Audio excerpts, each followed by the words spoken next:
Hi everyone, this is Matt with Mine with the Mats, and today I'm recording part 2 of Hey, I got a model. What do I do now? So I went to my stash and grabbed a model kit. The Fuji TA or T1A was a trainer for the Japanese Defense Force. It is in 1/72nd scale, and a couple things on it. So it says easy to assemble. It says collector quality detail. Let's see, decal markings and 42 precision parts. So from our previous video, this would be considered probably a skill level 3, okay, out of the 1 to 5 scale. This is an introduction, so relatively easy, low part count, and I liked it because it had a really cool picture of Mount Fuji behind it. So this is the kit. So we're going to actually build that, but more details on that later. So you got the kit. What do you need? So here is my list. I'm going to say the top 9 things that you need to start being a modeler. And a lot of the things that I'm going to be talking about, you probably already have in your house. There are a couple specialty things that you don't, but we'll talk about them. The first thing is glue. All right. So the first thing I recommend is this glue right here. It's Tamiya Extra Thin Glue. Okay, it is a weld action glue, which means it literally melts the pieces of plastic together and it forms one solid piece of plastic. Now, a while back, we'll say that's been around since about the 1950s, the same kind of glue that comes in these kind of tubes. Testor's orange and Testor's blue. Okay, I do not recommend using these glues. Okay, they're very difficult to use. They're very imprecise. They end up squeezing out way too much. I used this glue for, I'm going to say, 20 years of my modeling career. And then I learned about this. This is one of my game changers. I highly recommend this for any new modeler. It has a brush on it, very tiny. It works with capillary action. It doesn't smell bad. Orange stuff, gotta have it in a ventilated room. The blue stuff, it smells nicer, but it is not. I do not recommend these glues. You can get this glue at any reasonable hobby shop. Let's see, sometimes Hobby Lobby carries it. Let's see, here in the St. Louis area, Schaefer's, Mark Twain, Sprue Brothers, they carry this brand of glue. Highly recommend this glue. It runs about $6 for a bottle, by the way, but the bottle lasts forever. Okay. Next kind of glue that you probably needed is some super glue. Okay, now super glue is just what it is. I prefer the gel super glue. It gives you a little bit of time, playing time, about 30 seconds before it cures. But one thing with super glue, that when it breaks, it pings off. It literally shears off. Okay, but this is good for if you're doing bombs or missiles or something like that, where you need that quick hold fast. That's what I recommend with super glue. Okay, and the last thing, Elmer's. But I prefer the clear kind. I use this for gluing on canopies, doing any kind of glass work, windshields, trunks. Let's see, any kind of bomber glass. I use this clear glue. It dries clear. That's why I use it. Okay.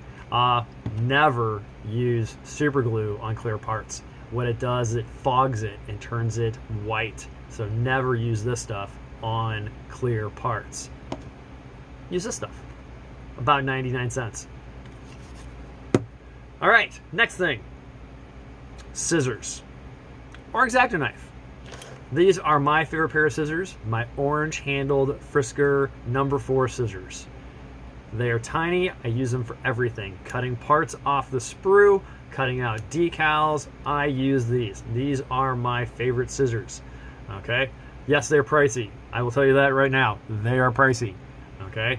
Make sure you get a discount coupon from Michaels or Hobby Lobby if you pick one of these up. They'll cost you straight out about $17. But I've had these for the past, I'm going to say, 5 years, and they are still sharp as the day I bought them. So I use these. Before that, I used an X-Acto knife. I have this one right here with a, I think, number 4 blade on it. Cool thing about this one, it also has, see if it'll do it, has a light in it too. But just a regular standard X-Acto knife works as well. Okay, this one where you're doing a lot of really close work where I can't get my scissors in, I use this instead. So X-Acto knife or scissors. And somebody asked me the other day, would these kind of scissors work? Yeah, it could.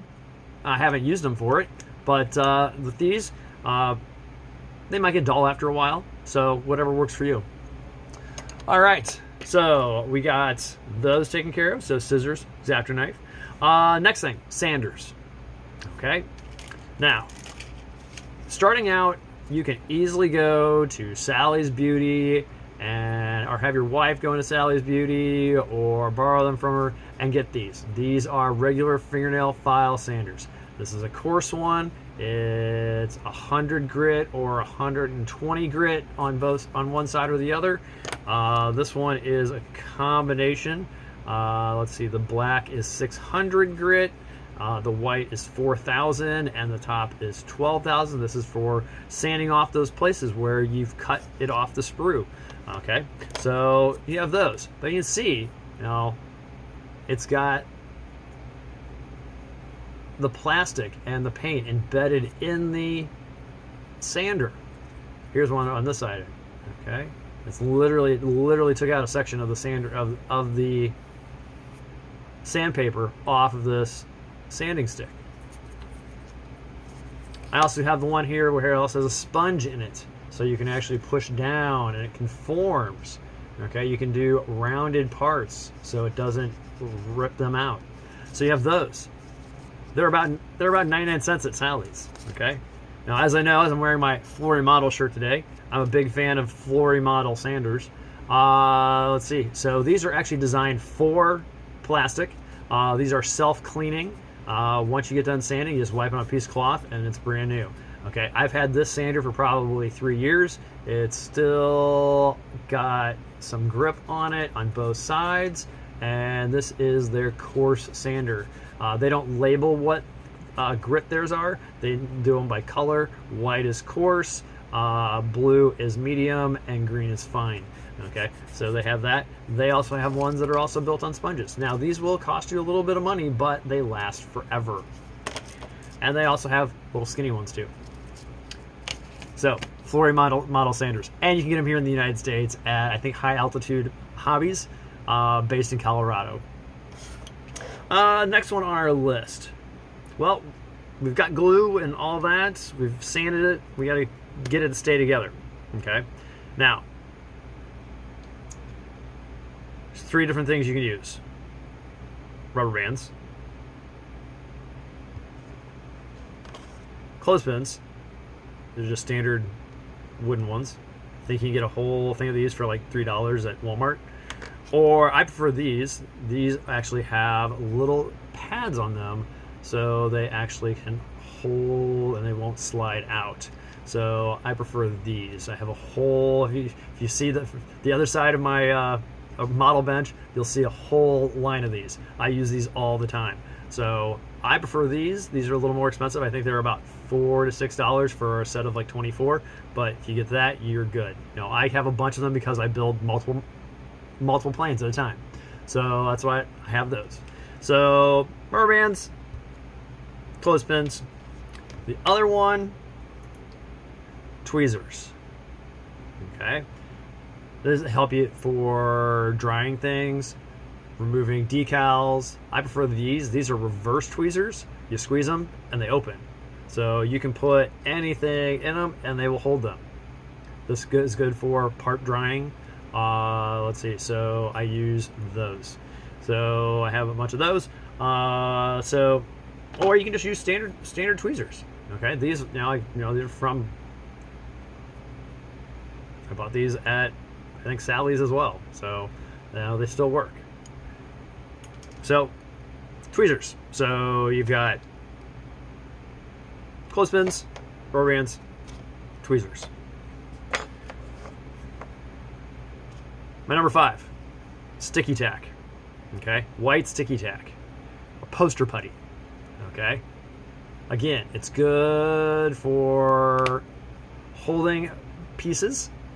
Let's see, if you want to make camouflage, this is if you're trying to be a more advanced modeler, you can lay this out on the plane and then you can paint around it and it leaves your camouflage pattern. This stuff lasts forever, and the cool thing is if you paint it, you can see I got some paint on right there. Just kind of just move it around, and let's see, do one more.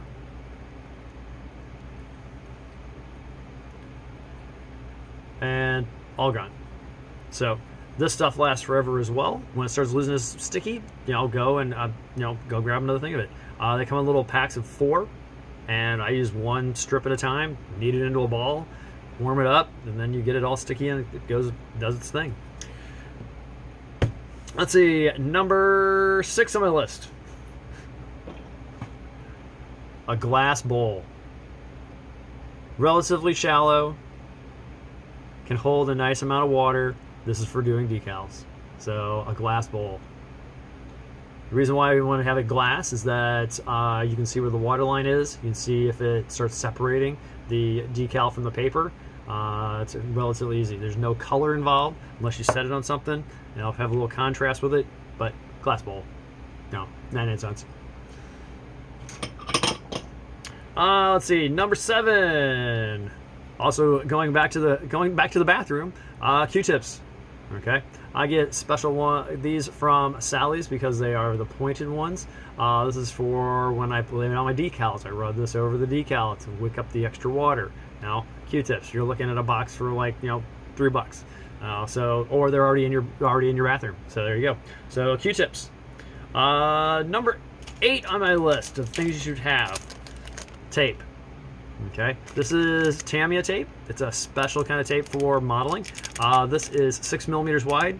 I got this at Schaefer Hobby in South St. Louis. It's $2.60 for this roll. This roll will last quite some time.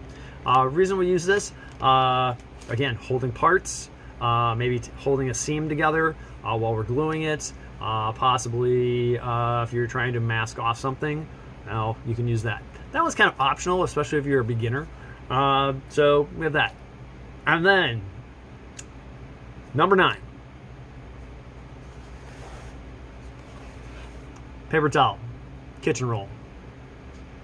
It's good for doing decals, setting it on your surface and wherever you're doing it, and just working on those kind of things.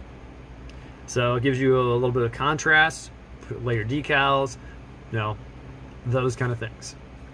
Then my number 10, because I can't really show you, but you can see it. Light. Make sure you have plenty of light onto your surface, and it's not in your face. So you want it high up, facing down. I currently have on my bench, I have 3 LED equivalent 300 watt light, or 100 watt light bulbs. So I have 300 watts of light pouring right onto my working surface, so I can see everything. I have nice contrast and able to see what I'm doing. So here's the thing with this little video. Where I said, oh hey, you have a kit. So in my next video, I'm going to start building this kit, and I'm only using the things off of this list. Now, to get started, I figured it all up. For you to go to the store and buy these, minus the scissors, okay, you're looking at spending about $20. So, starting a hobby, let's see, this kit, I got a swap meet. Actually, I wanted a swap meet. So, kit, relatively free, $20 worth of materials, and that's what I'm gonna do. I'm gonna build that kit only using that stuff. Now, the other stuff I have in here is stuff that I've acquired over the years that I've seen that says, hey, I can use this and it makes it easier, or it improves the quality. Now, later on, I'll be doing a video on some of my game changer things that happened in my hobby that made me a better modeler. So we'll talk about that at another time. So, hope this gives you a nice little brief intro of what you need. If you're going to go and get that model kit, you got that model kit. Now what do you need to do? So this is Matt from Mind with the Mats, and thanks for joining me. Talk to you later. Bye-bye.